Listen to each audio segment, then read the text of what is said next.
Bismillahirrahmanirrahim. Assalamualaikum warahmatullahi wabarakatuh.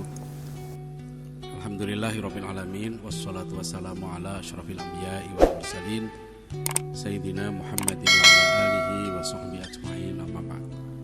Rabbi shrah li sadri wa yassir li amri wahlul 'uqdatam min lisani yafqahu qawli.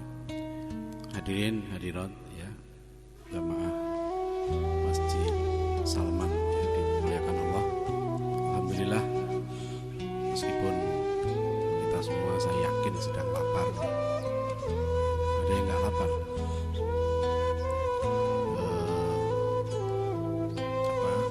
Kita berkumpul di sini ya dengan semangat untuk thalabul ilmi, untuk bersama-sama mencari ilmu, mengharap ridho Allah SWT. Mudah-mudahan ini bagian dari ibadah kita yang sangat kita harapkan diterima amalnya ya, di bulan yang mulia ini. Baik, hadirin saudara sekalian, sebetulnya terus terang saya nggak begitu paham ya materi yang kita bahas. Sebetulnya Islam dalam cara menjadikan Islam sebagai cara pandang rahmatan alamin. Tapi saya nebak-nebak aja kira-kira maunya panitia beginilah. Pokoknya Islam itu harus jadi rahmatan alamin, kira-kira begitu. Nah sekarang ini banyak orang yang ngomong Islam itu rahmatan alamin. Bahkan sudah ada istilah yang disatukan gitu ya. Jadi Islam rahmatan alamin. Ya, pernah saya tanya, apakah ada Islam yang tidak rahmatan alamin?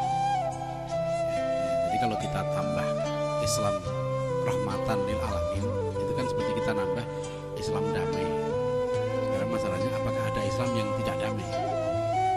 Jadi ini makanya ini tidak menjadi nomenklatur ya, tidak menjadi nama agama baru. So, kalau kita tambah nama Islam rahmatan lil alamin, itu berarti jadi nama agama baru dong. Di Quran namanya waraditu lakumul islama dinan kan. Jadi aku ridhoi Islam sebagai agama. Jadi nama resminya itu Islam. Jadi jangan kita tambah-tambah. Ya, nanti Islam itu memang indah. Ya, nanti kita tambah Islam indah kan nggak enak juga. Islam itu memang rahmatin alamin, itu sudah sifat wa arsalnaka illa rahmatin alamin. Jadi kalau tidak rahmatin alamin berarti bukan Islam. Itu saja kan masalahnya. Islam itu pasti rahmatin alamin. Kalau kok dia tidak rahmatan alamin, pasti bukan Islam. Hanya masalahnya rahmatan alamin itu pakai cara pandang siapa. Nah itulah yang orang bisa berbeda ya, tergantung pada worldview-nya, daripada cara pandangnya. So, makna rahmatan alamin itu beda-beda kan. Ya, bagi koruptor ya ditangkap masuk penjara itu nggak rahmatan alamin gitu ya. Bagi teroris sama polisi beda perspektifnya rahmatan alamin itu. Ya, bagi orang komunis ya sama orang muslim beda lagi perspektif. Dia sama-sama menjadi rahmat bagi seluruh alam. Ya, jadi memang perspektif rahmatan lil alamin itu harus mengikuti cara tolok ukurnya Islam juga. Ya, kadang orang bisa tidak paham. Pernah ada saya ungkap di sini juga pertanyaan seorang anak muda, ya, masih SMA, tanya ke saya, Pak, adil nggak Pak? Allah memasukkan ke dalam surga ya, orang-orang jahat hanya karena dia beragama Islam. Ya. Apakah adil Allah memasukkan ke dalam neraka orang-orang baik hanya karena dia tidak beragama Islam? Ya. Sekarang ini banyak ucapan-ucapan yang aneh-aneh. Ada tokoh yang ngomong pemimpin kafir yang jujur lebih baik daripada pemimpin muslim yang korupsi. Jadi orang jadi ragu. Yang sebetulnya yang pemimpin kafir yang jujur itu siapa? Ya, pemimpin muslim yang korupsi itu siapa? Kenapa harus dibandingkan begitu? Gitu ya. Ini kan logika akhirnya, kita main logikanya di situ. Jadi sekarang karena ini menjadi masalah besar. Ya. Kita ini sekarang hidup di dalam satu zaman yang oleh Profesor Syed Akif Alatas, yang pakar bahasa Melayu. Kita ini hidup di zaman yang beliau sebut sebagai de-Islamization of language, proses de-Islamisasi bahasa. Jadi kita umat Islam ini dijauhkan pemahaman kita dari pemahaman Islam yang benar karena bahasa sudah dirusak. kita memahami sesuatu dari bahasa. Dan kalau bahasanya rusak, maka pemahaman kita jadi rusak juga. Nah, bahasa itu rusak ketika menurut beliau istilah-istilah penting di dalam Islam itu telah dirubah maknanya, tidak sesuai lagi dengan makna yang seharusnya. Istilah iman, istilah Islam, istilah kafir, istilah munafik, istilah sholat, zakat, saum, haji, ya. Kemudian istilah adil, adab, hikmah, musyawarah, itu nggak difahami lagi. Sehingga kalau kita sudah tidak paham kata-kata kunci dalam Islam ini, pemahaman tentang Islam pun kabur. Istilah ilmu misalnya, itu udah kacau. Ya, saya sering mengatakan misalnya kan, kalau dibacakan riwayat pendidikan, mesti kan yang dibacakan riwayat pendidikan itu kan dari SD, SMP, SMA, 1, S2, S3, ini kan kacau. Ya. Kalau begitu, kalau itu kata namanya pendidikan, berarti para sahabat Nabi itu tidak berpendidikan. Karena di masa Nabi gak pernah dia kuliah sekolah SD, SMP, SMA gitu. Jadi yang ketika dikatakan oleh Rasulullah, thalabul ilmi faridatun ala kulli muslimin, mencari ilmu itu wajib. Orang sekarang mengartikan hadis itu dengan cari sekolah. Yang wajib itu cari sekolah. Padahal diperintahkan Rasulullah cari ilmu, bukan thalabul madrasah. Thalabul ilmi. Kok kamu cari sekolah sih? Apa Nabi perintahkan thalabul madrasah? Enggak, kamu disuruh cari ilmu. Ya, ini cari sekolah. Di sekolah bukan cari ilmu, dia cari jodoh. Jadi ini kan jadi kacau gitu. Di sekolah cari ijazah gitu loh, ya kan, cari jodoh. Kamu di sekolah itu mau ngapain? Kalau cari ilmu nggak begitu. Ya kan, kalau cari ilmu dia belajar ilmu sungguh-sungguh. Karena untuk dapat ilmu nggak mudah, kata Imam Syafi'i. Kamu nggak dapat ilmu kecuali dengan 6 hal. Pertama, dzakain, kecerdasan. 2, wahirsin, tamak ilmu, haus ilmu. Kamu nggak akan dapat ilmu kalau kamu tidak haus. Ya gitu ya. Wastibarin dan sabar, wabulghatin dan pengorbanan biaya. Ya, wa irsyadi ustadzin dan bimbingan guru, wa tuli zamanin dan waktunya lama. Itu syarat cari ilmu. Lan tanalal ilma illa bisitatin. Kamu gak pernah akan meraih ilmu kecuali dengan 6 hal. Jadi kacau gitu, karena gak paham ilmu itu apa sih gitu. Ketika kamu cari ilmu apa? Maka sering mahasiswa saya tanya di pendidikan Islam, mahasiswa S2, S3, saya tanya, apa sih yang sebetulnya wajib ilmu yang kita cari itu ilmu apa sih? Karena gak tahu, gak bisa dong kita jalankan perintah Nabi kan. Kalau kita diperintahkan ya ayyuhalladzina amanu kutiba alaikumusiyam, jelas gitu kan. Saya tahu, oh saya wajib puasa, jelas. Ya, ini caranya, ini tahu. Tapi ketika kita diperintahkan Rasulullah mencari ilmu itu wajib. Ayo coba. Ya, gimana menerjemahkan hadis Nabi? Ya, ketika Al-Qur'an mengatakan wa idza hakamtum bainan nas antahkumu bil adl. Jika kamu memberikan keputusan pada manusia, putuskanlah dengan adil. Adil itu apa? Wala yajrimannakum syana'anu qaumin ala alla ta'dilu. I'dilu huwa aqrabu lit-taqwa. Berlaku adillah kamu, karena adil itu lebih dekat kepada takwa. Jadi kita nggak akan bisa takwa, meraih derajat takwa dalam Ramadan dan sudah Ramadan kalau kita nggak berlaku adil. Karena adil itu dekat dengan takwa. Adil nggak ngerti apa artinya adil. Adil nggak? Ya. Anak pinter kuliah di ITB, lulus nggak bisa bahasa Arab. Adil nggak? Tapi bisa bahasa Inggris. Adil nggak? Nah, berani nggak jawab?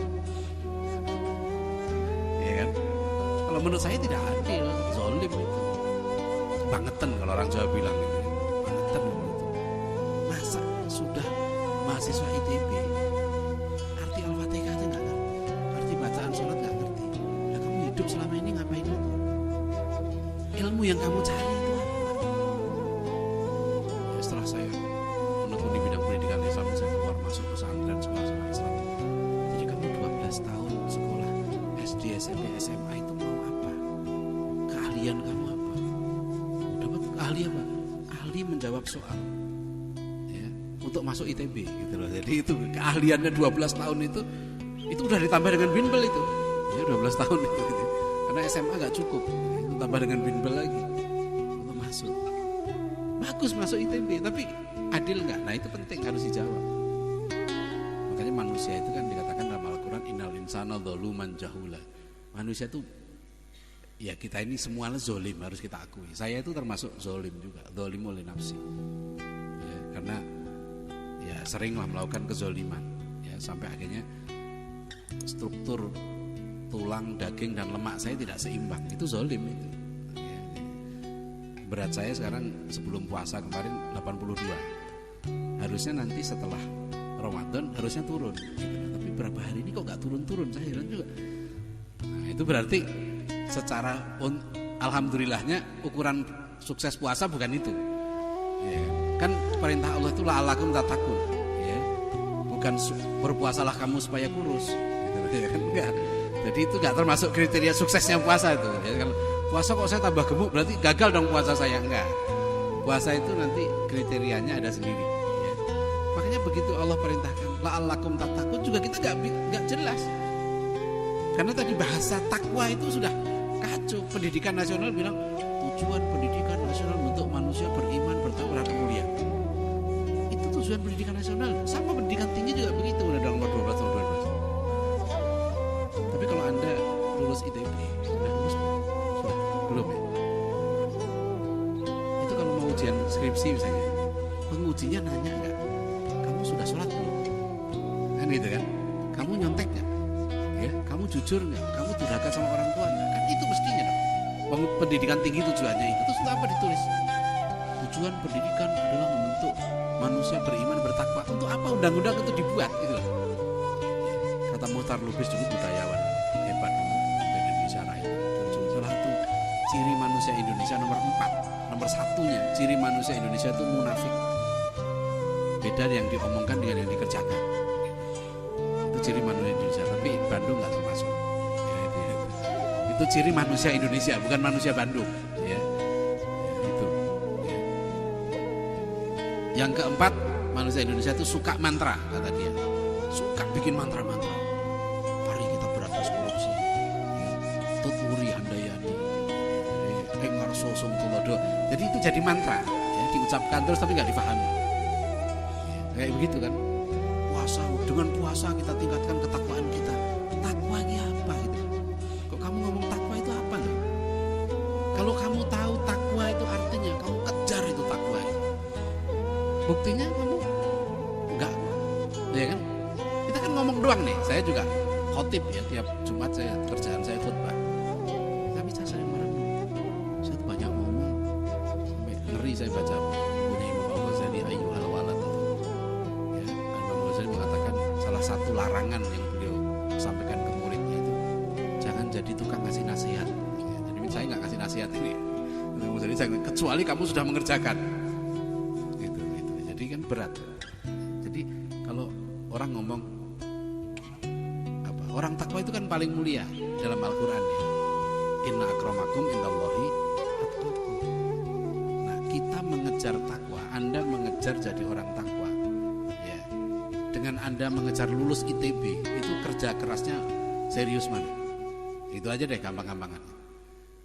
Ya. Padahal itu Allah udah bilang inna akramakum indallahi atqakum.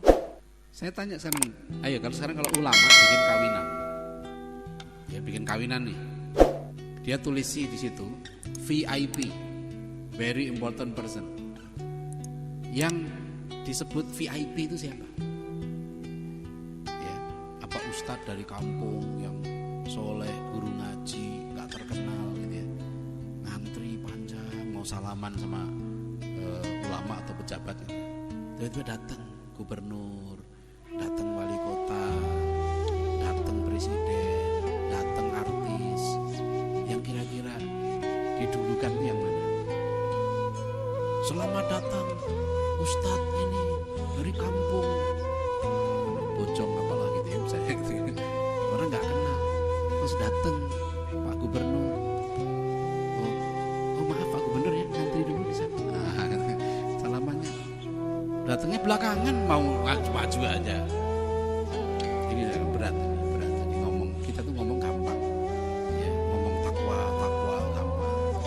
Islam rahmatan lil alamin itu gampang itu ngomongnya. Tapi kalau suruh nerapin tuh loh, gimana sih kamu Islam jadi rahmatan lil alamin itu? Wong nyatanya enggak kan gitu. Kita sekarang ini kan harus muter otak.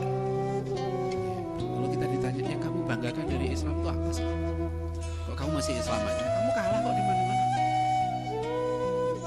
Di Jakarta itu loh, orang muslimnya 80%. Sekarang survei katanya itu tetap saja 40% milih Ahok. Penceramah udah ceramah, milih pemimpin muslim segala macam. Diketawain. Mau apa kenyataannya? Kok bisa itu? Orang Islam kalah di mana-mana. Kenapa? Nggak ditakuti juga, ngomong apa juga cuekin aja.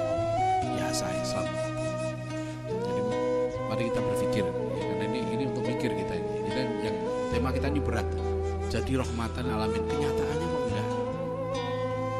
Tapi masya Allah saya tadi malam terus terang aja gitu ya, menonton prosesi pemakamannya Muhammad Ali di Amerika itu saya pun nggak menyangka, saya nggak ngikuti perkembangan Muhammad Ali mulai Parkinson sampai sekarang. Tapi tadi malam saya nonton, hebat sekali ya Muhammad Ali, hebat sekali itu. Sampai ya prosesinya 30 kilo itu orang di pinggir jalan itu luar biasa.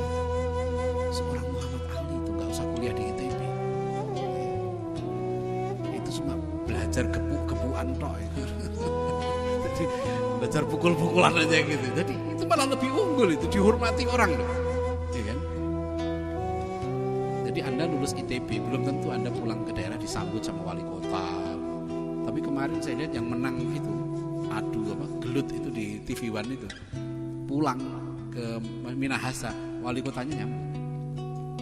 Ya, jadi kalau Anda menang kontes dangdut ya, akademi itu Indosiar ya, Anda pulang itu seluruh makhluk di daerah Anda nyambut itu. Ini zaman kenyataannya begini gitu sekarang. Jadi kita sekarang ngomong orang takwa, orang mulia, mana Pak? Islam itu rahmatan lil alamin. Nah ini kan ini berat ini hidup kita ini. Jadi kita ngomong tuh gampang, tapi gimana mewujudkan itu jadi rahmatan lil alamin itu nggak mudah. Tapi saya mengatakan justru yang nggak mudah itu yang menarik, kan gitu ya kan. Saya mengatakan ya memang berat. Saya tanya sama profesor saya Wan Muhammad Nur di Malaysia, Prof, berat ya didik akhlak itu ya, didik adab anak-anak itu. Prof Wan jawabannya bagus. Untuk itulah Nabi diutus katanya. Ya kalau gampang ngapain? Justru karena susah itu menarik. Saya pernah tanya, kok Anda menyebarkan pemikiran Islam, sedangkan yang liberal itu dibadanai oleh negara besar, dibiayai segala macam. Saya bilang tantangannya kita terlalu berat. Saya bilang itu yang menarik. Itu yang menarik. Kalau musuh kita itu kecoa, kita nggak usah berpikir, diinjek mati, kan gitu. Tapi kalau yang kita hadapi singa, nah kita berpikir kan, yang kita hadapi ini serius. Ya, ini pemain lama ini, pemain kesesatan, pemain kemungkaran, ini pemain lama ini. Iblis, Adam sudah mati, iblis masih hidup. Jadi memang berat. Gitu. Jadi kita menghadapi lawan gitu ya, yang nggak main-main. Nah itu makanya kita disuruh beribadah, kita disuruh belajar ya, dengan ilmu. Itu ada sekali. Jadi sebetulnya inilah yang saya sebut tadi ya, di Islamization of language itu membuat kita kabur gitu ya. Akhirnya karena kita nggak paham takwa, nggak paham adil, nggak paham makna ini, kita jadi nggak tahu ya, pemahamannya sudah rusak. Dulu ulama kita mengislamkan Nusantara dengan bahasa Melayu diangkat gitu ya, diberikan, dimasukkan kata-kata Islam. Sekarang orang lain merusak kita dengan bahasa. Nah celakanya lagi apa? Kita nggak tahu bahwa kita diserang. Buktinya tidak tahu apa? Buktinya hampir tidak ada anak pinter mau ambil kuliah jurusan bahasa Indonesia. Nah, sekarang bukti saya udah cek di SMA yang bagus-bagus. Anak saya nomor 3 itu menurut saya pinter. Saya suruh kuliah pendidikan sejarah. Dia sering ketemu orang, kamu kuliah apa? Pendidikan sejarah. Nanti jadi apa? Ya, jadi manusia gitu. Jadi apa gitu. Mesti begitu kan. Nanti kerjanya di mana? Ya, kerja di mana saja mau kerja. Kamu jadi pejuang. Udah gak usah mikir. Ini ke anak saya kan. Anak saya kan sekarang udah kuliah 3 orang. Jadi saya bilang, ya sudah kamu kuliah. Jadi apa? Kamu kuliah yang benar. Jadi orang pintar, jadi orang baik, jadi orang soleh. Jangan campuri Allah. Rizki itu dari Allah. Ya, nanti saya kuliah di sini terus jadi orang kaya. Belum tentu. Ya, dari kuliah geologi ya. Nah, geologi biasanya calon orang kaya biasanya. Tapi banyak juga lulusan geologi yang miskin. Ya. Biasanya kaya. Orang persepsinya kan begitu kan.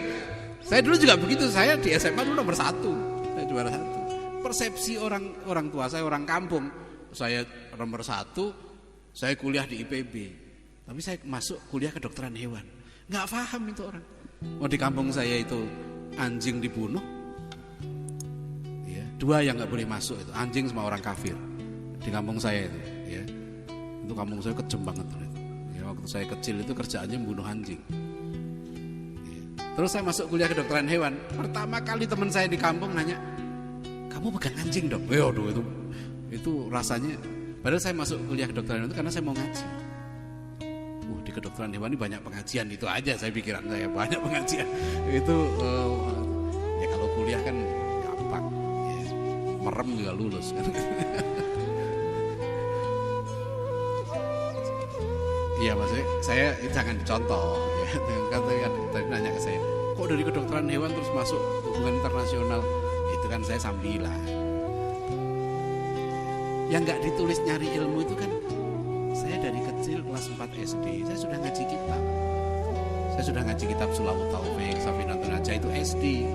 Di kampung saya dulu anak SMP seperti saya dulu, saya udah tamat Arba'in Nawawiyah, Bidayatul Hidayah itu SMP. Saya di SMA, saya di pesantren, saya udah tamat Takrib, Riyadhus Shalihin, Ta'limul Muta'lim, kitab kawin itu, Ukudul Ujian itu saya tamat 3 kali itu di SMA. Ya karena di pondok dulu gitu ya, harus ngaji. Tapi itu semua nggak masuk pendidikan itu. Nggak ada riwayat pendidikan. Kamu menamatkan kitab ini nggak ada. Nah kalau bulan puasa begitu saya di SMA itu paling nggak tamat 10 kitab.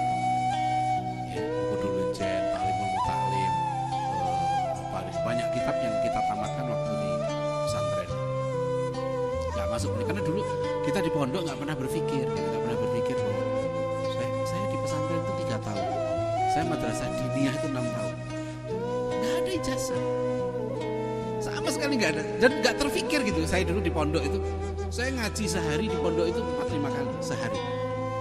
Habis subuh ngaji, kemudian SMA jalan sekitar 1,5 kilo, ya, kemudian setelah itu ngaji lagi sore, maghrib, isya. Itu tapi nggak terpikir harus itu nama saya di pondok juga nggak ada.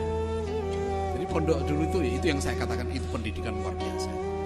Jadi datang ke pondok bilang sama Pak Kiai, saya mau ngaji Pak Kiai. Udah, ya sudah, saya di kamar sendiri. Itu pondoknya nggak ada listriknya, ya, mandinya juga di kolam, tidur juga di lantai upin, nggak ada bantal. Anak saya di gontor, saya bilang kamu di hotel ini, masa pondok tidur pakai bantal? Dulu kita nggak ada. Kalau Anda mau sukses, jangan pakai kasur, jangan pakai bantal. Gitu lah. Ya tidur aja di masjid ini di Salman, insya Allah ya jadi presiden. Dulu ibu saya begitu rumusnya.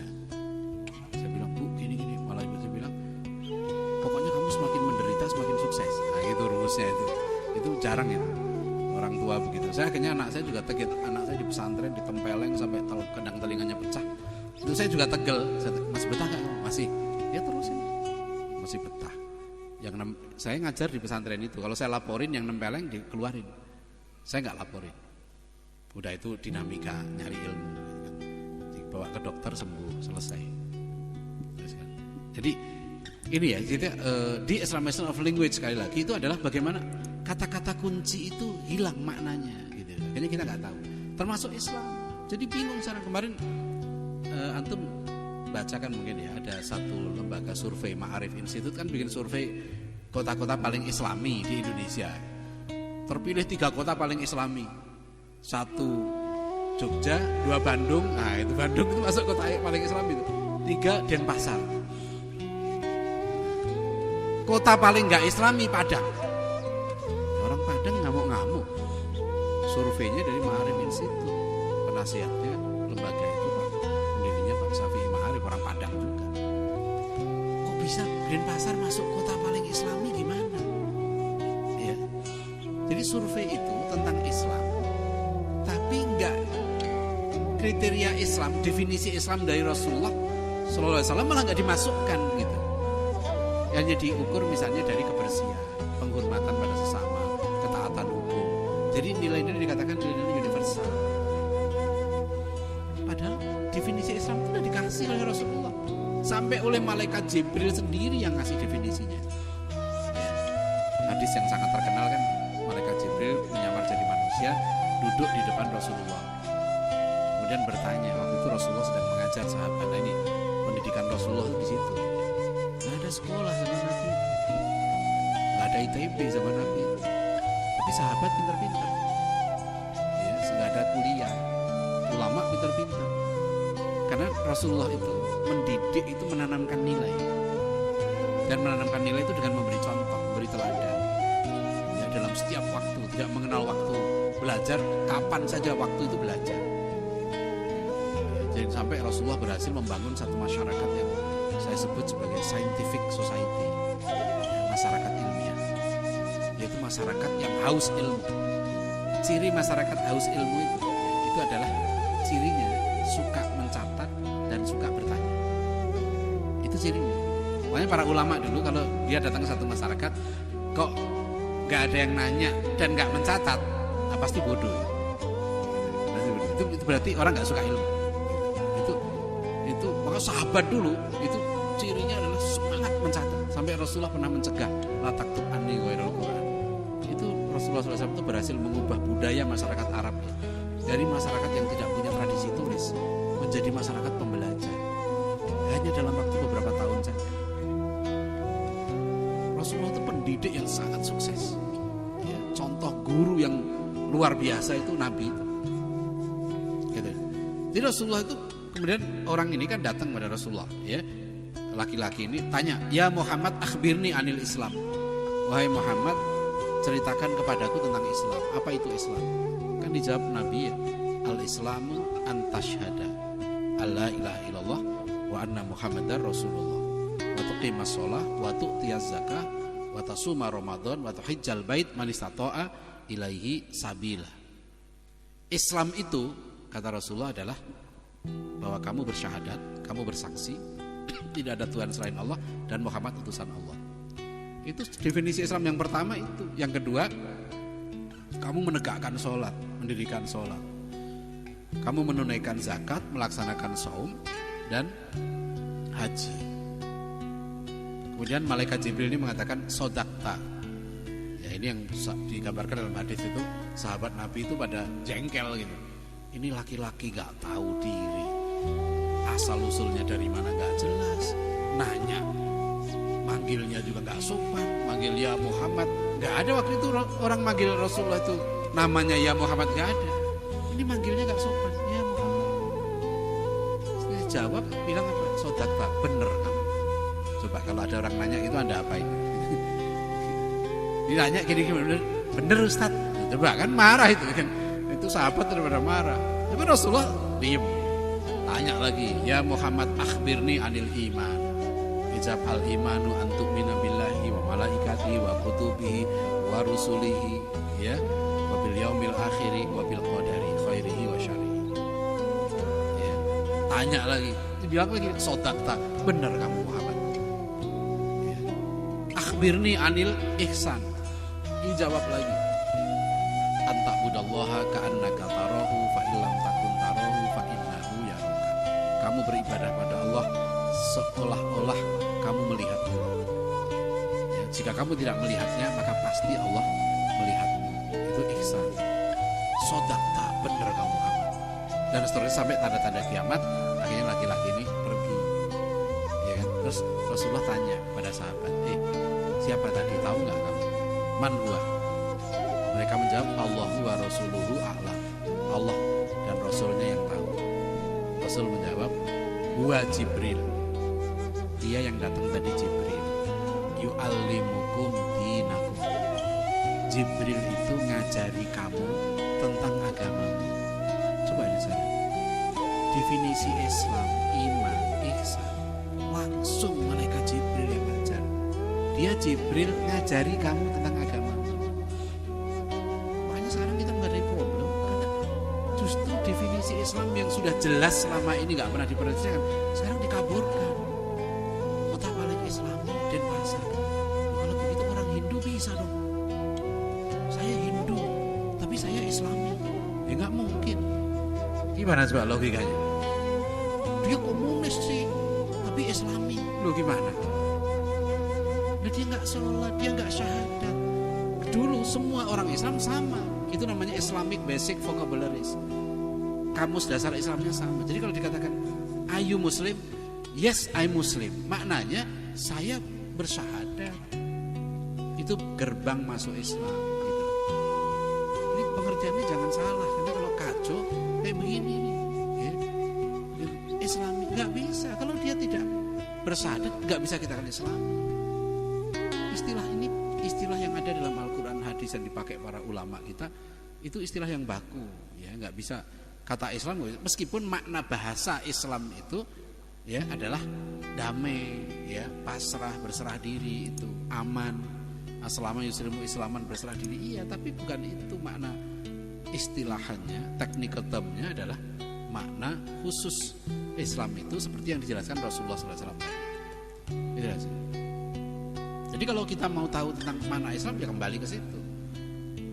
Sebab kita juga bisa menyebut gitu, misalnya Paus Fransiskus yang sekarang ini ya, itu seorang Katolik yang soleh, yang mukmin dan muttaqi, misalnya ya guys. Meskipun makna bahasanya mukmin itu kan iman, dia kan percaya, dia juga memiliki istilah iman, ya kan? Kita nggak bisa mengatakan. Artinya, misalnya Paus itu dakwah itu kan sebenarnya kalau bahasa Inggrisnya mission sama juga. Ya, tapi kita nggak bisa Pak. Paus ini seorang mujahid dakwah yang Kristiani, nggak enak. Paus itu seorang Kristen Salafi, ya nggak cocok, ya karena itu istilah Islam gitu ya, jangan dipakai. Makanya kita juga jangan suka pakai istilah orang lain. Ya, dia Islam radikal. Coba tanya apa artinya radikal? Ayo buka kamusnya. Cocok nggak itu dipakai untuk Islam? Dia Islam fundamentalis. Coba buka. Arti fundamentalis apa? Fundamentalis itu kan istilah untuk Yahudi dan Kristen. Di dalam Yahudi Kristen, orang fundamentalis Yahudi dan Kristen adalah orang yang menafsirkan Bible secara literal. Yang menafsirkan secara kontekstual itu yang liberal. Mereka dikotomis cara pandangnya. Sedangkan kita nggak bisa begitu, karena orang Islam itu menafsirkan Al-Quran, iya teks dan konteks selalu bersama. Tidak bisa konteks meninggalkan teks, tidak bisa. Kalau kita lihat di dalam saya kitab Imamat ya pasal 20 ayat 13 Perjanjian Lama, itu kan jelas sekali. Pasal 11 ayat 7 itu tentang babi yang diharamkan. Itu jelas. Jangan kamu makan dagingnya, jangan kamu sentuh bangkainya. Haram itu bagimu. Itu jelas. Tapi kok kenapa Kristen makan babi? Gitu. Padahal ayatnya jelas, jangan kamu makan dagingnya, jangan kamu sentuh bangkainya. Haram itu bagimu. Mereka bisa menjawab itu metafor. Maksudnya jangan ikuti sifat-sifat buruk pada babi itu. Gak nyambung sebenarnya. Kalau kita kan jelas, hurrimat alaikumul maitatu wadamu walahmul khinzir. Jelas. Ya, karena al-amru lil wujub. Kaidahnya begitu. Perintah itu menunjukkan yang wajib kecuali ada korina. Cara menafsirkannya beda. Jadi kalau kita ambil istilah orang lain untuk kita akan confuse juga. Ya, kacau juga dalam pengertian kita. Makanya kita harus hati-hati. Saya bicara istilah kan. Saya kita bilang rahmatil alamin. Gambaran rahmatil alamin itu apa? Misalnya, akhirnya ya Islam itu damai, toleran. Islam bukan agama kekerasan. Kalau saya tanya, sekarang kalau ada perampok masuk rumah Anda, ya, dia tahu ini orang Islam damai nih yang masuk rumah ini. Ya, Kamu orang Islam ya, Islam itu damai ya, nggak boleh menggunakan kekerasan ya, gitu loh. Kita dijajah dulu, penjajah apa begitu? Ya, nggak boleh menggunakan kekerasan. Ya, Islam itu agama damai. Nggak bisa begitu, karena Rasulullah itu kadang damai, kadang perang, tergantung situasi. Jadi kalau kita ambil misalnya ajaran Islam yang damai saja, nggak begitu. So, kadang-kadang untuk rahmatan alamin perlu kekerasan. Amerika aja pakai dalil itu kok, civis pacem parabellum, semboyan orang Romawi, civis pacem parabellum. Ya, si itu jika, vis follow vis itu jika Anda berkehendak. Ya, if you want, jika kamu ingin damai, pacem dari pax. Jika kamu ingin damai, parabellum, siapkanlah perang. Itu dalilnya negara di situ. Makanya Amerika itu bikin tentara paling kuat di dunia, bikin persenjataan yang paling dahsyat dalam sejarah manusia itu Amerika sekarang ini. Alasannya apa? Untuk damai. Gitu loh. Jadi Anda mau damai tapi menyiapkan perang. Dalilnya begitu. Ada ayat Qur'annya itu dipakai Amerika. Ya ayyuhan nabi harridil mu'minina 'alal qital. Iyyakum minkum isruna sabiruna yaghlibu mi'atain. Wa iyyakum minkum mi'ah yaghlibu alfan. Minal ladzina kafaru fa innahum qaumun la yafqahun. Wahai nabi, siapkan orang mukmin untuk berperang. Ya. Jika kamu ada 200 yaghlibu minkum isruna 20 ya. Nah, jika kamu ada 20 orang mukmin yang sabar, yaghlibu mi'atain, maka kamu akan mengalahkan 200 ya. Jika kamu ada alfan, mi'ah 100 orang mukmin, yaghlibu alfan, kamu akan mengalahkan 1000 orang kafir. Yang orang mukmin yang sabar, fa innahum qaumun la yafqahun, karena mereka tidak paham. Jadi kualitas orang mukmin kalau perintah Al-Qur'an itu 10 kali lipat orang kafir. Sampai dalam tafsir Ibnu Katsir dikatakan sahabat Nabi itu berat karena harus menjalankan perintah Allah ini. Jadi kalau sedang sendirian dikeroyok 10 orang kafir itu nggak boleh lari, karena kamu harus mengalahkan 10 orang. Sahabatnya merasa berat. Akhirnya dalam ayat berikutnya, al-an khaffafallahu alaikum, Allah kemudian meringankan kamu karena kamu sudah punya kelemahan. Minimal kamu mengalahkan 2 orang kafir. Jadi orang mukmin itu kalau perintah Allah ya dalam Quran itu minimal 1 orang mengalahkan 2 orang. Nah itu ya. Jadi kenapa Muhammad Ali, mungkin secara tidak sadar Muhammad Ali itu mengamalkan ayat ini kali gitu ya. Makanya dia ditakuti kan. Dia memang canggih. Saya tadi malam tuh sampai sekarang saya masih ngantuk karena tadi malam nonton Muhammad Ali itu. Karena saya ingat tuh tinju tahun 75 ya.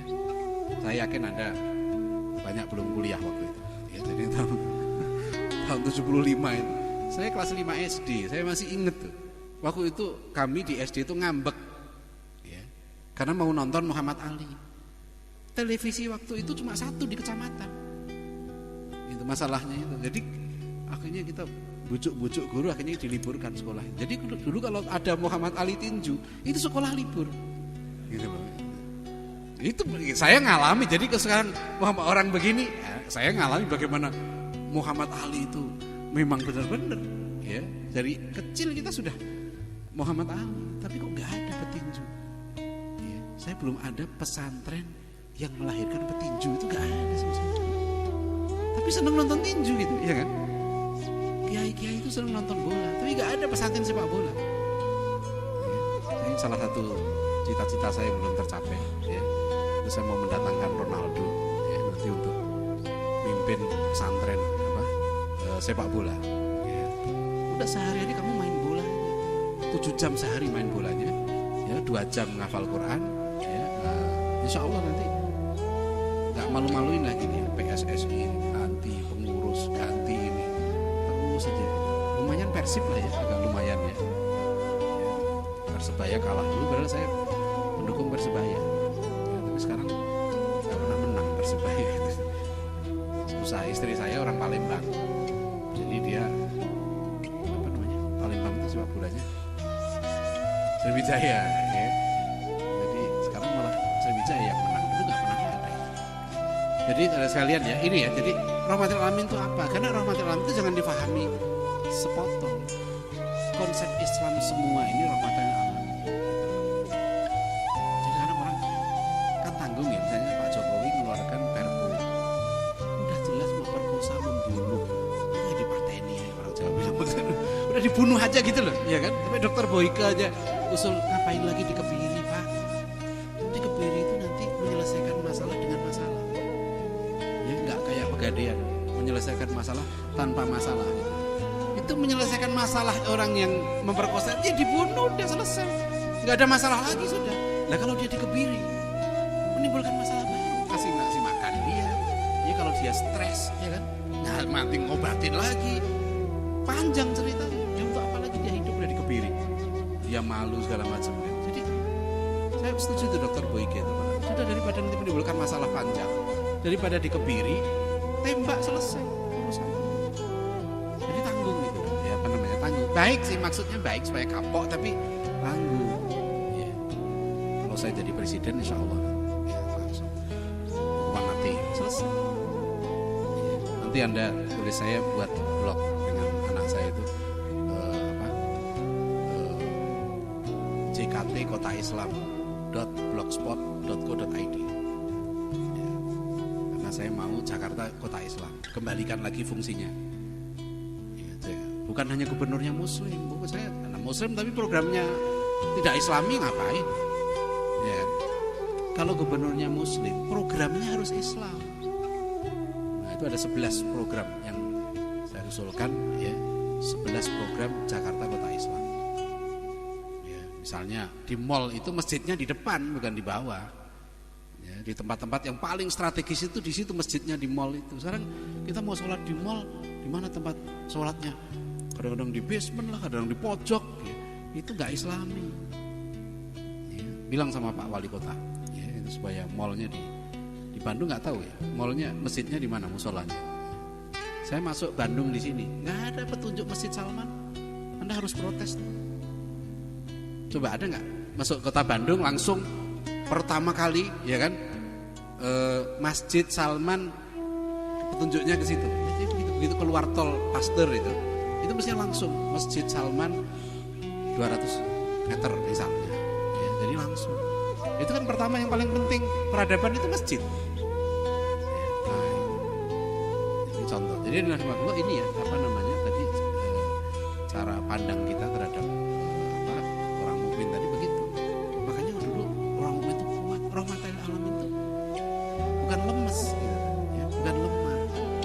Sahabat Nabi itu ditakuti dulu. Ya, orang Romawi yang paling kuatnya kalah. Waktu itu jagoan dunia itu Romawi. 10 kali lipatnya pasukan Romawi melawan sahabat Rasulullah itu kalah. Coba gimana coba Rasulullah itu mendidik sahabatnya? Karena Rasulullah sendiri memang hebat.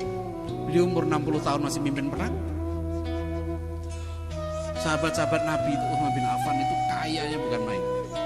Ya, Utsman bin Affan itu sedekahnya aja setiap minggu minimal 10 onta. Harga onta sekarang taruhlah sekitar 15 juta. Setiap minggu Sayyidina Utsman itu infaknya minimal itu 150 juta per minggu, bayangkan. Kalau nilai sekarang itu segitu. Ya, jadi itu belum kalau jihad. Tapi Sayyidina Utsman itu bukan hanya infak. Beliau setiap ada ekspedisi jihad, beliau ikut. Karena waktu itu orang pengen syahid. Gitu. Nah, sekarang lulusan ITB coba. Ya, ini ada panggilan jihad. Ya, berbondong-bondong. Ya, jihadnya nggak usah ke Syria. Di sini banyak jihad. Ngajar itu jihad. Mengamalkan ilmu kita itu jihad. Bahkan kalau Ibnu Qayyim al-Jauziyah bagi jihad jadi 4. Jihad melawan hawa nafsu, jihad melawan syaitan, jihad melawan orang kafir dan munafik, dan jihad melawan pelaku kezaliman dan kemungkaran kebatilan. Jadi kita sekarang ini hidup di dalam satu zaman Islam itu. Bagaimana Islam menjadi rahmatil alamin? Harus orang Islamnya menjadi pemimpin. Pemimpin yang bagaimana? Bukan hanya pemimpin politik. Ya, saya belum lama ini di pesantren LGC namanya di Mojokerto, di pelosok, pesantren bagus. Itu ada wali murid yang nanya wali santri, Jawa Timur. Itu kenapa? Gubernur Jakarta bukan muslim. Kita harus rebut kekuasaan. Saya tanya, Pak, saya setuju Pak. Kita harus merebut gubernur, harus merebut presiden. Setuju. Tapi sekarang coba introspeksi kita. Apakah kekuasaan yang sudah dikasih oleh Allah kepada kita itu kita manfaatkan dengan sebaik-baiknya? Kita punya kekuasaan sekarang terhadap keluarga kita. Apakah kita sudah mendidik anak-anak kita dengan cara yang benar? Sehingga anak-anak kita nanti menjadi orang-orang hebat, menjadi ilmuwan, menjadi orang-orang mujahid ya, yang hebat. Ya. Apakah sudah kita? Kalau kita punya sekolah, kekuasaan kita di situ, apakah kekuasaan sudah kita gunakan? Jadi kita mau minta kekuasaan yang lebih besar, sementara kekuasaan yang sudah dikasih oleh Allah saja kita nggak gunakan. Kan kita dikasih, Anda dikasih kan, sama dengan saya, dikasih kekuasaan atas diri kita. Apakah diri kita itu sudah kita optimalkan supaya potensi kita itu berkembang? Ya, supaya kita menjadi manusia takwa, menjadi manusia mulia itu seperti apa? Jalannya tahu nggak? Kalau dalam pendidikan kita harus 4 hal. Tujuannya jelas, kurikulumnya jelas, programnya jelas, sistem evaluasinya jelas. Bagaimana Anda mau jadi takwa? Anda jalannya nggak tahu. Bahkan takwa pun tidak tahu apa itu. Akhirnya nggak bisa mengevaluasi. Kan kita kalau tahu tujuan itu harus tahu. Saya mau ke Bandung, kan harus jelas. Saya sudah sampai belum sih ke Bandung? Oh enggak, saya baru sampai Cianjur. Jelas. Oh saya baru sampai Padalarang. Sekarang kita mau jadi takwa. Takwa itu apa indikator? Ya, itu harus jelas. Misalnya indikator takwa itu adalah kita sudah hilang sifat-sifat hasad, dengki, sombong, ria. Ya, itu harus dikikis. Oh ya, itu harus dikikis. Setelah itu baru kita bicara tentang yang lain-lain. Jadi puasa ini misalnya gitu ya, kita seperti kurikulum. Kurikulum itu kan lintasan jalan menuju tujuan. Gitu. Jadi maksud saya adalah rahmatan alamin itu baru akan terwujud kalau umat Islam memimpin. Makanya doa kita kan waj'alna lil muttaqina imama. Itu doa yang luar biasa. Rabbana hab lana min azwajina wa dzurriyyatina qurrata a'yun waj'alna lil muttaqina imama. Ya Allah, jadikanlah kami ini imam, pemimpin bagi orang-orang takwa. Bukan ringan loh. Jadi orang takwa aja susah. Kita doanya jadikanlah kami pemimpin bagi orang-orang muttaqin. Ya, bagi orang-orang takwa itu berat. Jadi cita-cita kita itu mulia, doa kita mulia. Tapi cita-cita mulia tadi harus di breakdown, harus dibuat indikatornya supaya kita ada evaluasi. Oh tahun ini saya baru, alhamdulillah sih saya sekarang udah gak dengki lagi. Alhamdulillah sih sekarang saya malas, saya agak berkurang.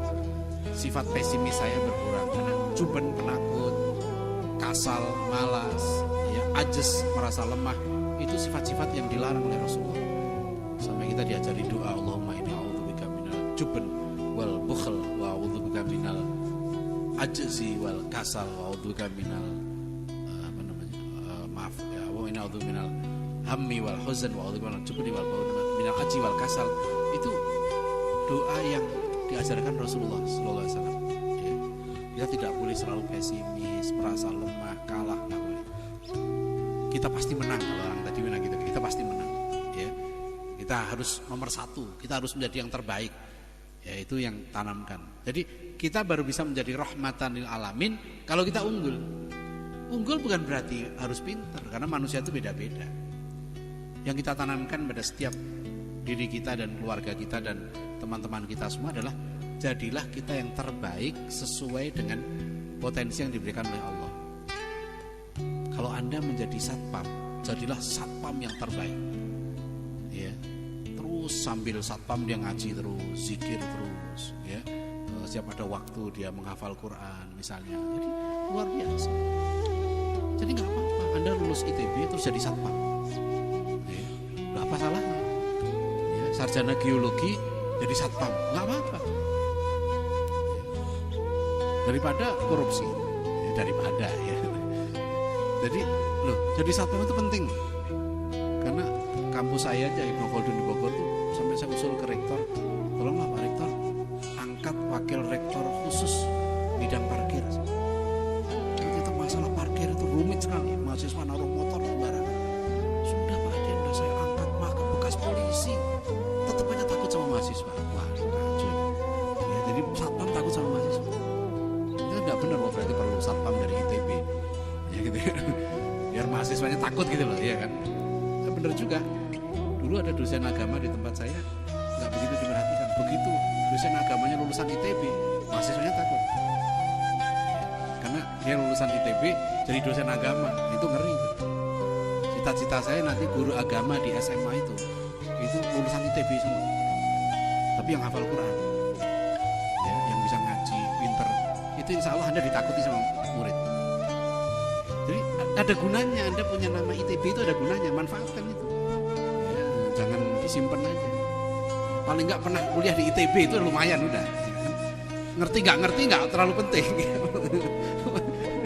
Pokoknya orang nganggap pokoknya kuliah di ITB itu hebat, itu aja sudah. Itu gunakan, Anda untuk apa kalau nggak untuk dakwah? Rugi. Saya itu lulusan IPB aja, itu udah lumayan untuk nakut-nakuti orang. Kamu pernah kuliah di IPB lumayan, apalagi kuliah apa? Kedokteran hewan. Oh, saya lebih hebat dari dokter umum. Dokter umum pasiennya bisa ngomong.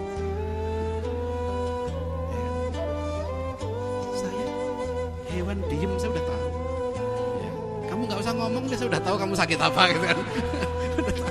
Ya. Hewan itu jujur ya. Hewan itu jujur, jadi nggak bohong. Ya. Dia kalau birahi nggak mungkin bisa sembunyi kalau hewan itu. Ya. Kalau manusia dia pura-pura nggak birahi, gitu. Jadi masih ada pura-puranya. Kalau hewan jujur. Jadi kasihan itu ya. Tapi saya udah banyak lupa. Ya. Terus Anda kuliah kedokteran untuk apa? Ya, saya pernah kuliah, saya senang ilmu suatu ketika nanti kalau ada kesempatan saya ambil lagi. Sekarang kan ya saya bilang saya kan ngobati hewan, sedangkan manusianya sakit. Sekarang dokter itu konsentrasinya mengobati fisik manusia, ya kan? Yang mengobati pikiran dan jiwa manusia nggak ada. Nah, saya punya pengalaman belajar hewan. Manusia yang sakit imannya, yang sakit akhlaknya, itu persis seperti hewan. Jadi ilmu saya itu betul-betul bermanfaat. Ya. Nah, benar kalau Anda lihat kenapa dalam surat Quran itu ada ulaika kal an'am, ya kan? Manusia yang belajar sains, teknologi, lihat ayat-ayat Allah, tapi dia enggak beriman pada Allah, itu ayatnya jelas. Al-A'raf 179. Ulaika kal an'am, mereka seperti binatang ternak. Ya. Belajar batu, enggak kenal sama yang menciptakan batu, kan keterlaluan. Anda ini ya beli apa kue yang paling enak di Bandung apa? Sekarang apa? Makanan yang paling enak di Bandung apa? Saya mau beli sekarang soalnya. Dulu apa Kartika, sekarang udah kalah sama Talas Bogor. Ya apa itu apa namanya? Bukan Talas apa sih? Kue Talas itu lah ya. Ya, maksud saya begini, kan kita harus kenal. Ini rumus ini kan, oh ini rumus Pitagoras, ini rumus ini. Anda belajar batu, belajar bintang, belajar ini. Kok nggak kenal sama yang menciptakan itu? Apa Anda layak disebut manusia? Kira begitu. Kok Anda nggak kenal? Kalau Anda nggak kenal, gimana Anda mau menyembah Tuhan? Kalau Anda nggak kenal, gimana Anda mau mencintai Tuhan? Manusia yang nggak kenal Tuhannya pasti jadi binatang. Bahkan balhum adol, pasti lebih rendah. Pasti dia hidupnya hanya untuk mengikuti hawa nafsunya. Udah berarti ini kalau nggak percaya itu karena Quran loh ya. Balhum adol, mereka yang memperhatikan ayat-ayat Allah ini gitu ya, tapi nggak ketemu Allah. Ya, lahum qulubun la yafqahuna biha wa lahum a'yunun la yubsiruna wa lahum adhanun la yasma'una biha ulaika kal an'am. Mereka seperti binatang ternak. Balhum adol.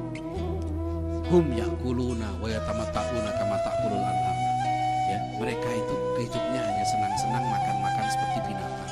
Jadi banyak, makanya ada ayat surat lebah, ada surat apa semut, anamel, ya kan? Ada bahkan orang-orang yang diberi ayat-ayat Allah, kemudian fansalakha minha, kemudian dia buang ayat-ayat Allah. Jadi orang-orang yang telah mendapat ayat Allah, maksudnya dia sudah paham agama, kemudian ayat Allah itu dia buang. Tsumma akhlada ilal ard, karena dia memilih hawa nafsunya. Al-Quran mengatakan mathaluhum kamathalil kalb, perumpamaan mereka seperti anjing. Itu jadi kalau ada ulama serakah dunia, orang ngerti agama tapi jual dunia, jual agama demi dunia, dia menghalalkan yang haram dan sebaliknya.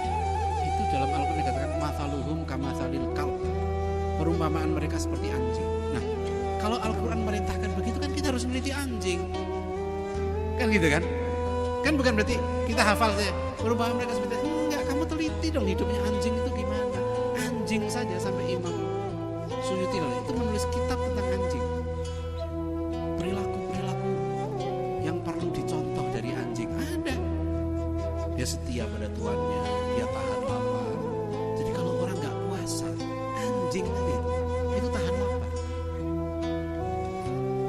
Jadi kalau orang puasa nggak puasa karena nggak lapar, itu berarti lebih rendah daripada asu. Orang Jawa bilang asu atau bahasa Sunda apa itu? Kalau anjing itu apa? Jadi itu Al-Quran itu banyak perumpamaan. Maksudnya kita disuruh neliti gitu loh, ya kan? Jadi suruh kuliah di kedokteran hewan. Itu sebetulnya. Jadi rahimakumullah, itulah ya sebenarnya kita ya sekali lagi kalau kita menjadi rahmatan alamin, waj'alna lil muttaqina imama. Jadilah kita berusaha menjadikan diri kita masing-masing sebagai yang terbaik di bidang kita. Kalau Anda sekarang kuliah biologi, Anda harus jadi yang terbaik di bidang biologi. Tapi yang fardu ain jangan dilupakan. Ya, jangan pernah lulus ITB kalau belum bisa bahasa Arab. Nah, itu, ya. Itu fatwa itu. Ini fatwa itu. Itu bukan, ini fatwa dari saya itu, bukannya itu. Bilang sama Pak Rektor nanti, ya Pak, katanya Pak Adian begitu Pak. Jangan lulus ITB sebelum bisa bahasa Arab. Enggak susah belajar bahasa Arab. Ya, pengalaman saya di SMA dulu, belajar bahasa Arab itu untuk bisa baca kitab itu 6 bulan. Bisa. Untuk kelas Anda ITB bisa, sangat bisa. Enggak ada bahasa Arab itu susah. Ya, saya sering ngomong di mana-mana. Saya sudah ke Arab beberapa kali. Saya sudah lihat sendiri. Semua orang bodoh di Arab itu berbahasa Arab. Anda boleh nggak percaya, ya, tapi saya sudah buktikan itu. Ya. Saya sudah buktikan dengan mata kepala sendiri. Semua orang gila di Arab yang bodoh-bodoh itu semua berbahasa Arab. Berarti bahasa Arab itu tidak susah. Ya, kan gitu ya. Logikanya begitu. Nah, Anda orang pintar nggak bisa bahasa Arab. Kan kalah sama Abu Jahal. Abu Jahal bapak bodoh, gitu ya. Itu bisa bahasa Arab. Ya. Assalamualaikum warahmatullahi wabarakatuh. Soalnya udah ngantuk, kita lapar jadi kita diskusian. Ya, jazakallah pemaparan yang luar biasa dari Pak Dr. Adianusa ini ya. Sedikit saya sungguhkan ya teman-teman sekalian. Jadi bagaimana sih sebenarnya cara kita gitu ya memandang Islam ini sebagai rahmatan lil alamin. Yang pertama yang saya lakukan kurang lebih adalah mengubah cara pandang kita gitu ya, cara pandang berbagai hal gitu.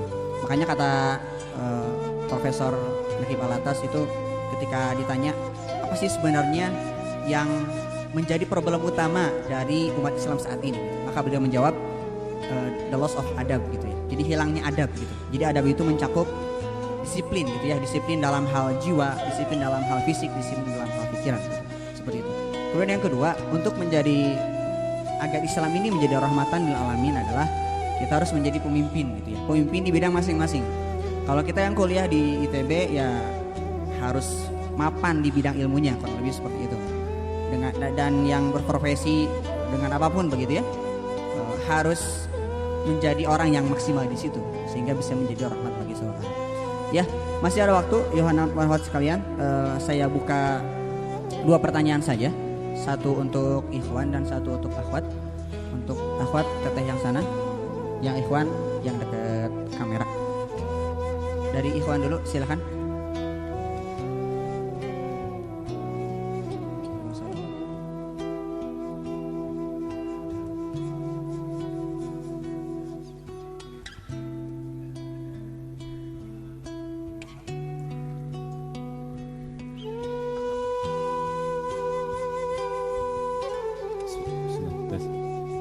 Assalamualaikum warahmatullahi wabarakatuh.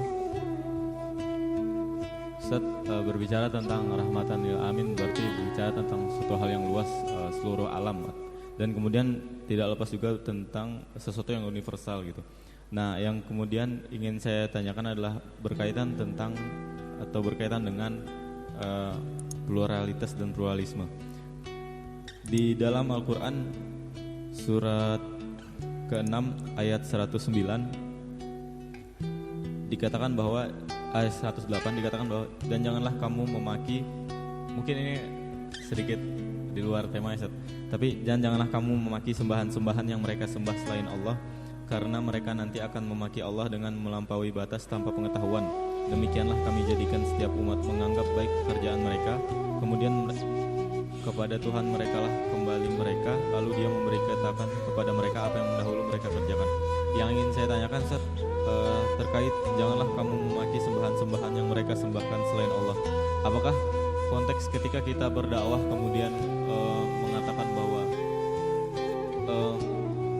kan kita harus membanggakan Islam dan menjelaskan bahwa Islam yang terbaik, dan tentunya mungkin menjelaskan juga bahwa kekurangan-kekurangan agama lain gitu Ustaz. Apakah itu masuk yang memaki sembahan-sembahan atau bagaimana sebenarnya yang dimaksud memaki sembahan-sembahan selain Allah? Nah, terus yang kedua, saya pernah baca gitu Ustaz ya, juga jadi ketika kita tentang kalau pluralitas atau perbedaan atau beragama itu atau suku bangsa itu kan sebuah keniscayaan yang ada, tapi sebuah pluralisme yang menganggap semua agama itu sama, katanya itu adalah sebenarnya cara pandang atau agama baru. Jadi pluralisme itu sebenarnya adalah agama baru, atau bagaimana sih sebenarnya pluralisme itu? Terima kasih. Assalamualaikum warahmatullahi wabarakatuh.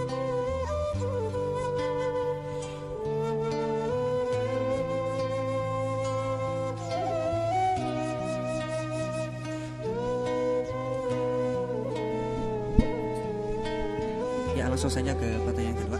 Silakan Teh.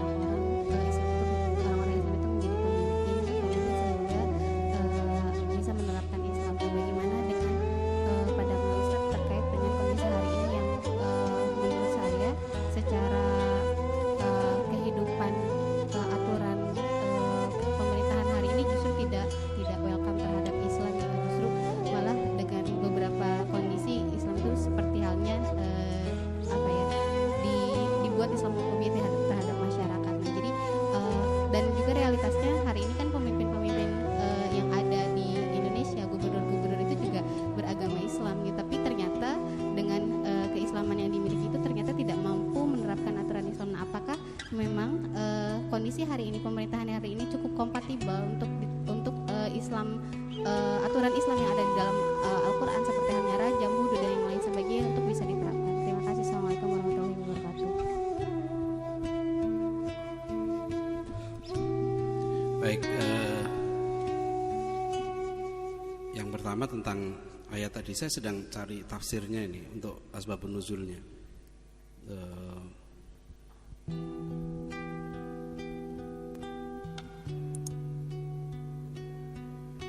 Baik, yang pertama ini ada penjelasan bahwa hukum ayat ini tetap ada pada umat ini dalam keadaan apapun, maka selama orang kafir itu tidak mengganggu dan tidak dikhawatirkan akan menghina Islam, Nabi SAW atau menghina Allah, maka tidak boleh bagi seorang muslim memaki, menghina atau mengusik salib agama dan gereja mereka, serta tidak boleh melakukan hal-hal yang membawa kepada akibat tersebut, sebab perbuatan itu sampai dengan mendorong mereka berbuat kemaksiatan. Ayat ini merupakan salah satu bentuk gencatan senjata atau perdamaian dan merupakan dalil wajib mencegah terjadi kerusakan, bahwa orang yang benar terkadang harus menahan diri untuk tidak mengambil haknya. Ya, tapi ini saya tidak melihat sumbernya tafsir di mana. Ya, nanti begini, saya melihat prakteknya saja ya di dalam Al-Quran sendiri. Kalau kita mengkritik konsep itu, Al-Quran memberikan contoh. Misalnya mengatakan bahwa laqad kafaral ladzina qalu innallaha thalithu tsalatsa. Sungguh telah kafir orang-orang yang menyatakan Allah itu salah satu dari yang tiga. Ya, laqad kafaral ladzina qalu innallaha wal masih ibnu Maryam. Sungguh telah kafirlah orang-orang yang menyatakan Allah itu sama itu sendiri. Bahkan dalam surat Maryam ya, wa qalu takhadzar rahmanu walada. Mereka mengatakan Allah punya anak. Laqad ji'tum syai'an idda. Sungguh kalian yang mengatakan seperti itu telah melakukan kejahatan yang sangat keji, menuduh Allah punya anak. Takadu samawati yatafattarna minhu, hampir-hampir langit pecah gara-gara tuduhan itu. Wa tansyaqqul ardu ya, wa takhurul jibalu hadda. Jadi kalau kita lihat cara Al-Quran menjelaskan kekeliruan mereka itu dengan bayan, dengan penjelasan. Termasuk misalnya ketika Al-Quran mengkritik kepercayaan Yahudi ya. Al-Quran itu kan satu-satunya kitab suci yang memberikan kritik yang paling mendasar ya, dari akidahnya orang Yahudi dan Kristen. Misalnya yang disebut Christianity, agama Kristen, itu adalah agama yang berdiri di atas dua konsep dasar, crucifixion and resurrection, penyaliban dan kebangkitan. Itu jadi yang namanya Kristen, alirannya apapun, itu disebut Christianity kalau dia mengakui dua hal ini, bahwa Yesus mati di tiang salib dan bangkit pada hari ketiga untuk menebus dosa manusia. Itu konsep dasar Kristen. Nah, Al-Quran turun itu membongkar konsep ini, meluruskan ya.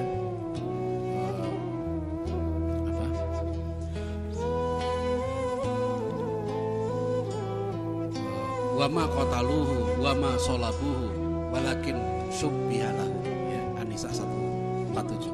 Jadi mereka tidak membunuh Nabi, wama sholabuhu, mereka tidak mensalib dan mereka tidak membunuh. Itu meruntuhkan, karena konsep dasar Kristen itu adalah penyaliban dan kebangkitan. Kemudian Al-Quran menolak dua konsep itu. Tidak, Nabi Isa tidak dibunuh, tidak disalib gitu. Itu selesai sudah ya. Dasar konsep dasar Yahudi itu adalah nanti dia ketaatan pada Taurat, sedangkan mereka sudah mengubah-ubah Tauratnya itu ya, jadi itu yang kemudian dibongkar, terutama sikap Yahudi pada nabi, para nabi itu ya, itu dibongkar. Jadi itu tidak termasuk dalam kategori mencaci ya, kata subuh tadi itu mencaci maki, itu yang tidak boleh ya. Jadi kalau kita tetap, makanya Rasulullah kan diperintahkan, qul ya ahlal kitab ta'alau ila kalimatin sawa ya, wahai ahlul kitab Yahudi Nasrani, ta'alau ila kalimatin sawain, mari kita sepakat kepada satu kalimat yang sama, alla na'budu illallah wala nusyrika bihi syai'an, bahwa kita tidak menyembah sesuatu pun kecuali Allah. Maka dakwah kita jangan mencaci, dakwah kita mengajak dan menjelaskan seperti cara Rasulullah itu ya. Ini nggak mudah loh. Dakwah yang paling mudah itu memaki. Jadi itu paling gampang, kita dari jauh ya, bangsat ini, itu paling gampang. Tapi yang paling susah dakwah itu seperti Rasulullah, didatangi itu tokoh-tokoh kafir itu. Nah, mendatangi itu yang susah. Jadi salah satu nanti KKN-nya mahasiswa ITB ya, kalau saya jadi presiden insyaallah itu KKN-nya itu Anda mendakwai, datangi mereka, ajak kepada kebenaran. Itu paling bagus dakwah itu. Ya ini etika dakwah yang luar biasa ya. Kita jangan memaki-maki sesembahan mereka, tapi jelaskan ya dengan kata-kata yang bijak ya, dengan cara-cara yang baik. Ini contoh suksesnya sudah ada. Nah, kalau tadi tentang pluralisme itu ini istilah teologis, nanti kapan-kapan harus ikut kuliah saya dulu atau baca buku saya 10 kuliah agama di perguruan tinggi. Itu ada satu bab khusus tentang pluralisme. Jadi kalau kita pakai istilah religious pluralism ya, itu maksudnya adalah cara pandang seorang beragama terhadap agama lain ya, sebetulnya istilah ini dari Kristen ya. Jadi kalau dalam buku teologi Kristen itu bagaimana orang Kristen secara teologis, kajian teologi Kristen memandang agama selain Kristen itu ada 3 ya. Jadi bagaimana seorang Kristen memandang agama ada 3. Satu adalah dengan cara yang namanya eksklusif, cara pandangnya eksklusif, yaitu cara pandang terhadap agama lain yang mengatakan dulu semboyannya extra ecclesiam nulla salus, di luar gereja tidak ada keselamatan. Dulu orang-orang Kristen di Eropa pandangannya begitu, pokoknya yang nggak Kristen masuk neraka sudah.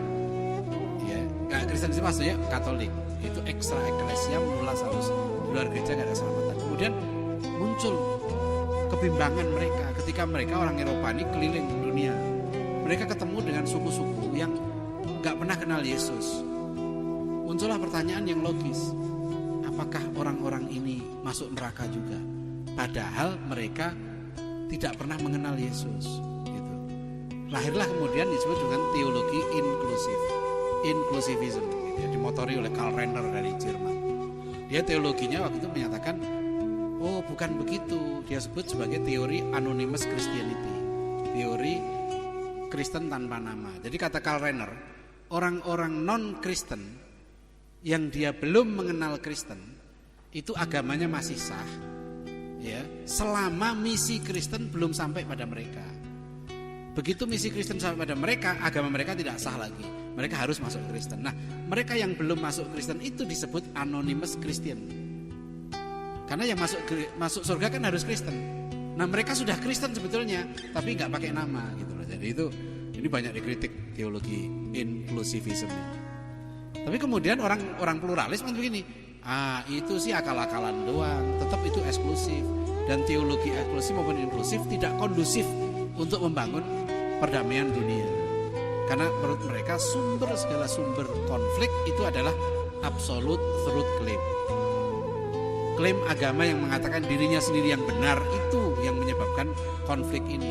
Kristen merasa benar, ini merasa benar. Itulah gara-gara perang itu, gara-gara merasa benar sendiri. Untuk melahirkan perdamaian diciptakanlah satu cara pandang baru, namanya pluralisme. Pluralisme adalah cara pandang terhadap agama lain, kasusnya Kristen ini, yang menyatakan bahwa each and every religion is equally valid way to God. Setiap agama adalah jalan yang sama-sama sah menuju Tuhan. Ya. Jadi di dalam pluralisme, ya, no one religion superior. Ya. Jadi tidak ada satu agama yang lebih super. Itu cara pandang pluralisme. Jadi kalau kita pluralisme dalam makna kajian teologis itu, ya, cara pandang terhadap agama lain. Agama yang benar itu yang mana? Nah, ini yang kemudian hati-hati kita jangan nanti dikacaukan dengan pluralisme sosiologis. Ada sekarang CRCS UGM membuat buku namanya, itu alumni, direkturnya alumni ITB juga, membuat buku juga civic pluralism, pluralisme kewarganegaraan. Tapi tetap menurut saya itu teologis. Dia mengatakan di dalam satu masyarakat seperti di Indonesia tidak boleh ada satu agama yang diistimewakan dari agama lain. Semua harus disamakan, bukan mengakui kebenarannya, tapi mengakui hak-hak dia sebagai warga negara. Itu juga menurut saya keliru, karena sebagai Muslim, menurut saya tidak semuanya sama. Kita tidak mungkin mengatakan antara tauhid dan syirik harus diberi anggaran yang sama untuk berkembang. Saya sebagai Muslim, ya, tidak mungkin saya mengatakan tauhid dan syirik diberi jam tayang yang sama, ya, untuk berkembang. Adil dong, itu nggak adil. Ini cara pandang lagi, jadi pluralisme. Baik, kemudian yang tadi terakhir tentang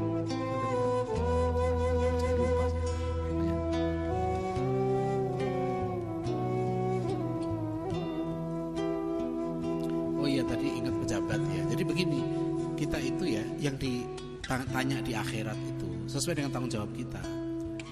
Ya, kalau misalnya sekarang dia seorang gubernur, ya, gubernur siapa, Pak Aher lah kalau jabatannya.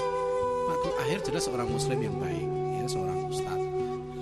Jangan bebani Pak Gubernur dengan beban yang di luar kepentingan dirinya. Pak Gubernur itu akan dihisap di akhirat sesuai dengan apa yang bisa dia kerjakan. Sama dengan kita. Di mana kita hidup, ya di situ, ya. Pak Aher tidak punya wewenang untuk membuat hukum. Kalau saya jadi kaisar di Jawa Barat baru bisa, ya kan? Karena saya berhak membuat hukum, gitu. Sekarang kemudian bertanya, apa kita tidak boleh, ya, menggunakan hukum yang selain hukum syariat, ya, pemalam yakum masuk alakumul kafir? Tidak begitu. Kalau kita misalnya surat tanah kita dirampas orang, tiba-tiba terbit sertifikat baru yang mengklaim misalnya Masjid Salman, tiba-tiba ada terbit sertifikat ini adalah ada orang individu yang punya. Kita harus berjuang merebut Masjid Salman ini dengan cara apa? Dengan hukum yang ada. Kalau ada ustadz ditangkap, digebukin, dibela dengan hukum apa? Ya dengan KUHP, gitu. Karena kita harus menggunakan hukum yang ada untuk mencegah dan mengurangi kezaliman. Ya, ini memang yang ada begitu. Ya. Tapi sebagai seorang muslim, iman kita mengatakan tidak boleh kita meyakini ada hukum lain yang lebih baik daripada hukum Allah. Tapi kondisi kita tidak memungkinkan itu. Sebab ada yang mengatakan kita nggak boleh dong masuk sistem politik yang tidak Islami. Kok Anda hanya politik? Coba ada yang Ustadz begitu sampai saya WhatsApp pribadi. Ustadz ini baik. Cuma kita nggak boleh. Anda nggak boleh ikut pemilu. Bagaimana Anda cara berpikirnya begitu? Sekarang Anda boleh nggak masuk ITB? Yang ITB itu jelas bukan universitas Islam. Sistemnya tidak Islam, kurikulumnya tidak Islam, asasnya tidak Islam. Ya, jadi kalau kita mengatakan bahwa kita tidak boleh masuk sistem politik, Anda boleh nggak masuk perusahaan? Yang perusahaan itu jelas bukan perusahaan Islam. Ya, tidak semua dalam sistem kita di Indonesia ini bertentangan dengan Islam. Maka bagaimana kita menjadi Muslim yang baik tadi itu menjadi rahmatil alamin? Kita menjadi rahmatil alamin sebatas yang kita mampu. Yang tak ditanya oleh Allah di akhirat nanti pertama keluarga. Ya, ini banyak saya perhatikan ya ada mahasiswa yang dia mikir negara. Kamu tahu nggak kalau kamu didik anak kamu tuh harus kamu apakan? Dan dia pendidikan aja nggak tahu. Jangankan anaknya, dia sendiri nggak tahu dia harus ngajinya apa. Dia nggak tahu mana ilmu fardu ain, mana ilmu fardu kifayah, dia nggak tahu. Jadi kita harus berpikir secara proporsional. Di mana yang dipertanggungjawabkan Allah nanti di akhirat itu yang kita menjawabkan. Jadi dalam kehidupan kita ini, misalnya saudara kita di Amerika, apakah saudara kita di Amerika bisa menjadi Muslim yang baik? Harus menjadi Muslim yang baik. Kita 300 tahun dijajah, ya jelas pemimpinnya bukan Muslim, sistemnya bukan Muslim. Ya. Apakah kita tidak bisa menjadi Muslim yang baik selama pemimpin kita tidak Muslim? Sistem kita tidak. Kita harus tetap menjadi Muslim yang baik. Karena perintah menjadi takwa itu dimanapun juga, ittaqillaha haitsuma kunta. Jadi meskipun sistem kita, kecuali kalau sistem itu sudah tidak memungkinkan lagi kita untuk berbuat baik. Misalnya begini, sholat dilarang, seperti di Cina ya kan, puasa dilarang, belajar bahasa Arab dilarang, belajar tafsir dilarang, sampai ke hal yang pribadi, nikah secara Islam dilarang, wajib hijrah kalau begitu. Karena itu sudah menyangkut individu. Ya. Tapi kalau masih sistemnya ya secara individu keluarga kita masih dijamin. Di Indonesia ini apa sih yang kita kurang? Banyak yang dibolehkan kita belum laksanakan. Tadi saya katakan, Anda tidak dilarang belajar bahasa Arab. Sudah dijalankan belum? Anda tidak dilarang sholat tahajud tiap hari. Anda tidak dilarang puasa Daud. Ya kan? Anda tidak dilarang menjadi ahli tafsir. Enggak dilarang semua. Yang enggak dilarang di Indonesia itu kalau kita jalankan itu udah hebat kita. Gitu. Yang enggak dilarang-larang itu kan semua itu enggak usah nanti. Jadi untuk kita menjadi orang baik tidak perlu nunggu negara Islam. Sekarang ini kita harus menjadi Muslim yang baik. Nanti kalau jadi negara Islam beban kita tambah berat. Ada saudara saya, dia almarhum dulu juru bicaranya CAT. Main ke rumah saya tanya, namanya Son Hadir. Dia juru bicaranya Abu Bakar Basir. Katanya, Son, nanti kalau negara Islam berdiri, hukum Islam dilaksanakan tambah berat loh. Ya kan? Kalau saudara kamu ada yang nyuri, potong tangannya, kamu siap? Saudara kamu ada yang zina, dirajam. Ya kalau sekarang kita nggak boleh, kan gitu. Apakah kita dosa? Yang dosa penguasa. Nanti yang ditanya di akhirat, kenapa hukum Islam nggak kamu jalankan? Itu presiden yang ditanya. Presiden, kenapa kamu nggak jalankan hukum Islam? Saya sudah ya Allah, ditolak oleh DPR. Nah DPR-nya ditanya. Ya gitu. Kalau kita jadi rakyat, ya kan, yang kita jalankan apa yang diwajibkan oleh Allah pada kita. Loh kita nggak diwajibkan loh. Makanya jangan gampang jadi pejabat. Jadi pejabat itu harus berjuang. Ya kalau jadi gubernur, ya dia berjuang sesuai dengan apa yang dimungkinkan. Gitu. Saya kira begitu ya, sekalian ya. Mudah-mudahan ini sudah mau selesai. Nah, insya Allah mudah-mudahan silaturahim kita yang singkat ini bermanfaat. Saya Taufik Radiah. Assalamualaikum warahmatullahi wabarakatuh.